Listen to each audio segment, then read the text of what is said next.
அனைவருக்கும் அருந்தமிழ் வணக்கம். விளையாட்டு என்பது வெறும் பொழுதுபோக்கல்ல, அது ஒரு சமூகத்தின் பண்பாடு, வீரம் மற்றும் ஒற்றுமையின் வெளிப்பாடு.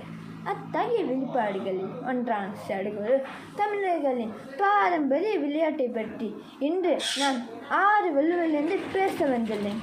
நான் மாணவன் கணேஷ். தகப்பனார் பெயர் சங்கர் நாயர்.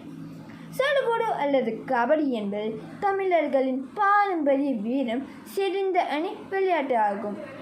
7 வீரர்கள் கொண்ட 2 அணிகள் மோதும் இவ்விளையாட்டில் ஒரு வீரர் மூச்சை அடக்கிக்கொண்டு எதிராளியின் களத்திற்குள் சென்று ஒருவரை தொட்டு திரும்புவது விதியாகும். இது தமிழர்களின் உடல் வலிமையையும் மூச்சு பயிற்சியையும் வெளிப்படுத்தும் ஒரு களமாகும்.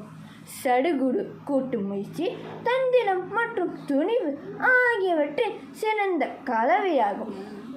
கபடி கபடி கபடி கபடி என்று மூச்சை அடக்கி செல்லும் வீரன் தன் உடல் வலிமையையும் நுரையீரல் திறனையும் வெளிப்படுத்துகிறான்.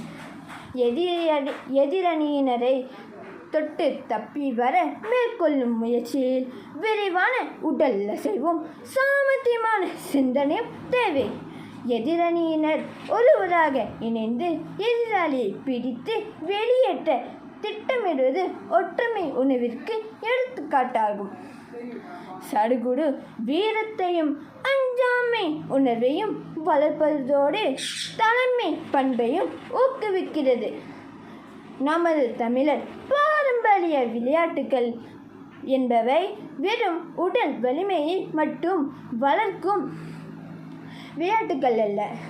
அவை நமது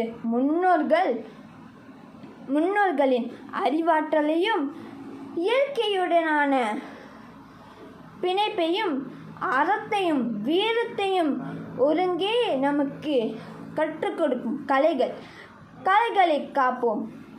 தமிழ் பாரம்பரியத்தை காப்போம்.